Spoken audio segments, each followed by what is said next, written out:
So the first thing that you need to know in order to really start building wealth, that is to start building your credit. Obviously, this is a no-brainer, but a lot of people don't think about that until they want to buy a house, they want to buy a car, or really anything that requires a credit score. Even starting a business or getting a business loan will require you to have a good credit score. So getting that out of the way first is going to be extremely important. And you might be wondering, well, what is a good credit score? A good credit score is anything 750 and above. The reason why I say it's good is because there is 800 and 850, which are essentially perfect scores. But when you get a 750 for most things, it's not going to entirely impact the rates you get or the loan amount that you might get access to if you had a higher credit score above 750. From 750 to 850 is about the same in the grand scheme of things. But of course, higher is better. So if you do want an 800, there are some things that you might want to do in order to boost that credit score. Let's talk about that first. The very first step is obviously having credit, and how you have credit is you either get a loan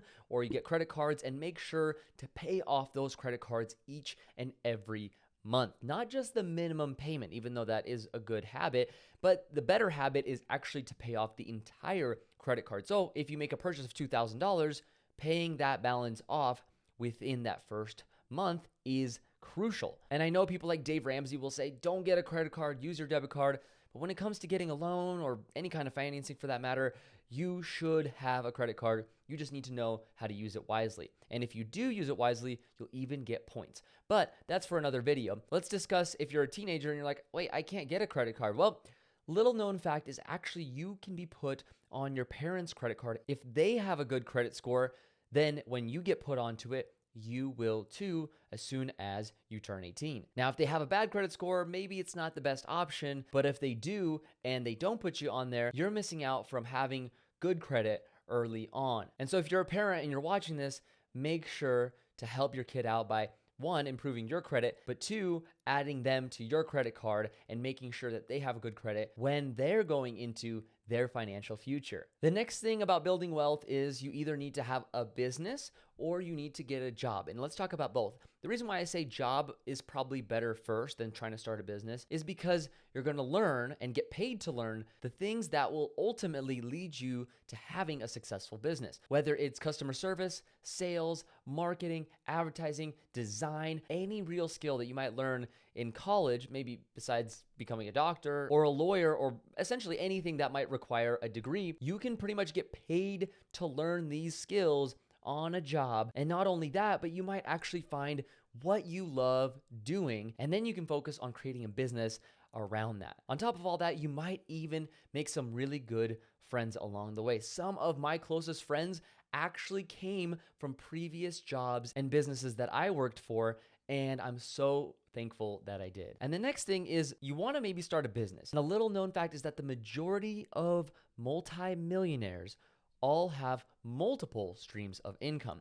So when it comes to business, you want to think about that when you start a business. You want to be able to create systems, teams, and be able to structure a business right so you can continue focusing your time and energy into having multiple streams of income, not just one. The next thing that you can do is actually start investing your own money. If you don't know how to do that, then there are plenty of videos online that will teach you. I have a ton myself, but if you want to know other YouTubers that you're like, hey, I never even thought about investing, well, there's plenty of information out there. And I'll share with you a few YouTubers down in the comment section below that you might want to check out, besides myself, of course. But if you're ever curious about a certain subject when it comes to investing, there's always the internet that is absolutely free to learn from. And if you want to learn something that maybe I can help you with, make sure to put it down in the comment section on any of my videos. I look through every single one of my comments and make sure to reply to as many people as I can. And if there's enough interest for a video, I'm more than happy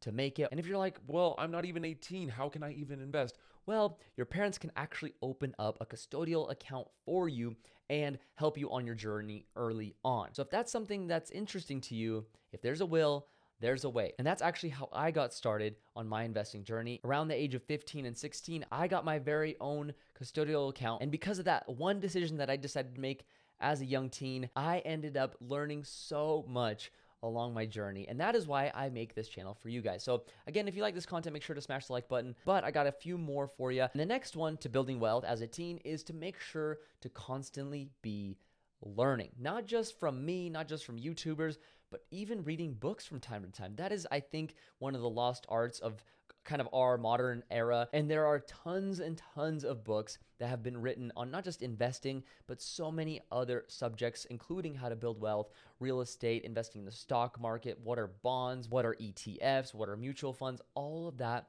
exists in written form, or if you prefer audio, YouTube, podcasts, and audiobooks are great too. And the last piece of information that I can give you that will definitely change your entire, not just mindset, but the actual direction that you will head into for your entire financial journey, and that is creating good habits. The first good habit that you can have is to make sure to spend less than you make, to be frugal. The next one is to tax yourself and invest that money before spending any money on anything else. Another good habit is to listen to those that are actually where you want to be in life. Meaning, if you know someone that's financially free, go to them for financial advice. The next one is to make sure to set goals, both big and small, and make sure to write them down as well. Super crucial. And that is one of the steps that has helped me along my journey. And last but not least, realize that you're still young and there's so much to learn.